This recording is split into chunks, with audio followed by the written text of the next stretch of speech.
자, 오늘은요, 사이버 보안의 아주 근본적인 방어 기술 중 하나를 파헤쳐 볼 건데요. 이게 뭐냐면 해커들의 계획을 아주 그냥 송두리째 뒤섞어버리는 그런 기술입니다. 한번 상상해 보세요. 만약에 공격자가 여러분 컴퓨터 메모리에 완벽한 지도를 손에 넣었다면 어떨까요? 프로그램의 모든 부분이 정확히 어디에 있는지 다 안다는 거죠. 그럼 공격은 식은 죽 먹기가 되겠죠? 믿기지 않겠지만 정말 오랫동안 이게 바로 해킹의 현실이었습니다. 모든 게 예측 가능했고 그래서 공격도 계속 반복될 수 있었죠. 마치 매번 똑같은 자물쇠를 똑같은 열쇠로 여는 것과 같았다고 할까요? 그런데 말이죠, 이 예측 가능성을 완전히 박살내기 위해서 말 그대로 게임의 판도를 뒤엎는 기술이 등장합니다. 바로 예측 불가능성이라는 새로운 무기를 꺼내든 거죠. 공격자를 제대로 혼란에 빠뜨리기 위해서요. 그 기술이 바로 주소 공간 배치 난수화, 우리가 ASLR이라고 부르는 겁니다. 이게 뭐냐면요, 아주 간단히 말해서 프로그램이 시작될 때마다 내부 지도를 막 뒤죽박죽 섞어버리는 거예요.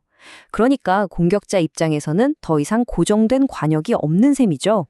그럼 구체적으로 뭐가 막 섞이는 걸까요? 네, 바로 공격의 핵심 표적이 되는 부분들입니다. 예를 들면 데이터를 잠시 저장해두는 스택이라든지 필요할 때마다 메모리를 빌려 쓰는 힙 같은 것들이요. 그리고 여러 프로그램이 같이 쓰는 코드 묶음, 라이브러리도 마찬가지고요. 이 모든 게 실행할 때마다 주소가 바뀌는 겁니다. 이게 하루아침에 뚝딱 나온 기술은 아니고요. 2001년에 리눅스의 한 프로젝트에서 처음 아이디어가 나와서 수십 년 동안 계속 발전해온 아주 뼈대에 있는 기술입니다. 그리고 지금은요, 우리가 매일 쓰는 거의 모든 기기에 기본으로 탑재된 표준 보안 기능이 됐죠. 자, 그런데 이 무작위라는 게 과연 얼마나 강력할까요? 그냥 마구 섞는다고 다 똑같이 효과적인 건 아니거든요. 이 섞기의 강도를 측정할 기준이 필요하겠죠? 바로 그 강도를 재는 단위가 엔트로피입니다. 정보 이론에서 나온 개념인데요. 엔트로피가 1비트 늘어날 때마다 가능한 위치의 가지수가 2배씩 늘어나는 거예요. 공격자가 정답을 맞힐 확률은 반대로 절반씩 줄어들고요. 예를 들어 16비트 엔트로피다. 이러면 공격자가 한 번에 딱 맞힐 확률이 65,536분의 1. 거의 불가능에 가깝죠. 이 엔트로피의 차이는 특히 32비트랑 64비트 시스템을 비교해보면 확 와닿습니다. 32비트는 애초에 주소 공간 자체가 좁아서 엔트로피가 낮아요. 그래서 마음만 먹으면 몇 분 안에 무차별 대입 공격으로 뚫릴 수가 있습니다. 하지만 64비트는요? 이건 정말 차원이 다른 이야기입니다. 지금 보시는 것처럼 32비트에서 64비트로 넘어간 건 그냥 숫자가 좀 커진 게 아니에요. 이건 완전히 다른 레벨의 방어 체계로 진화한 겁니다. 덕분에 이제 무차별 대입으로 주소를 찍어서 맞춘다는 건 통계적으로 그냥 불가능한 일이 되어버렸죠. 하지만 ASLR이 완벽한 방패는 아닙니다. 이 단단한 갑옷에도 약점은 있거든요. 그리고 그 첫 번째 약점은 아이러니하게도 프로그램 그 자체에서 나옵니다. ASLR이 제대로 힘을 쓰려면요, 프로그램 자체가 나는 메모리 어디든 갈 수 있어 하고 준비가 되어 있어야 해요. 이걸 위치 독립 실행 파일, 즉 PIE라고 부릅니다. 만약 프로그램이 이 PIE 방식이 아니면 어떻게 될까요? 다른 모든 게 무작위로 섞여도 이 메인 프로그램만큼은 항상 그 자리에 고정된 주소에 남아있게 됩니다. 이건 공격자한테 자, 여기가 바로 시작점이야 하고 대놓고 알려주는 셈이죠. 아주 치명적인 약점입니다. 자, 이제 ASLR을 무너뜨리는 가장 파괴적인 공격에 대해 이야기해보겠습니다. 만약 공격자가 이 무작위성 속에서 단 하나의 단서라도 얻게 되면 과연 무슨 일이 벌어질까요? 이 말이 바로 디랜덤화 공격의 핵심을 꿰뚫고 있습니다.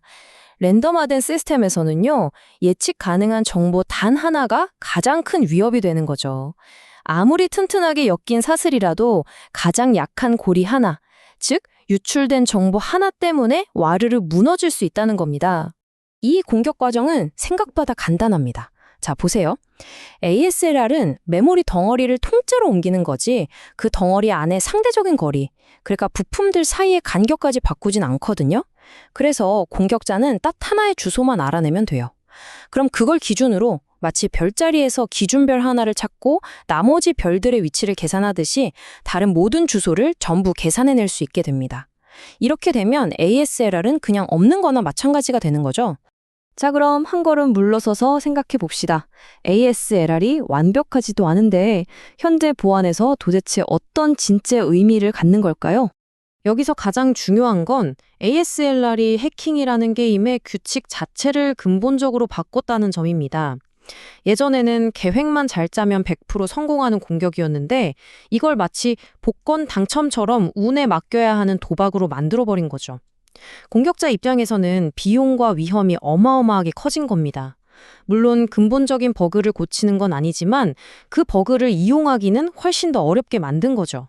ASLR은 분명 해킹을 체스 게임에서 복권 추첨으로 바꿔놓았습니다. 아주 큰 변화죠. 하지만 여기서 질문이 생깁니다. 만약 공격자들이 이 복권의 당첨 확률을 높이는 방법을 알아낸다면, 즉 카드 숫자를 더 잘 세게 된다면 어떻게 될까요? 결국 사이버 보안이란 건 끝이 없는 창과 방패의 싸움입니다. ASLR이라는 방패가 등장하자 정보 유출이라는 새로운 창이 나타났듯이 말이죠. 다음 세대의 공격과 방어는 과연 어떤 모습일지 한번 생각해 보게 되네요.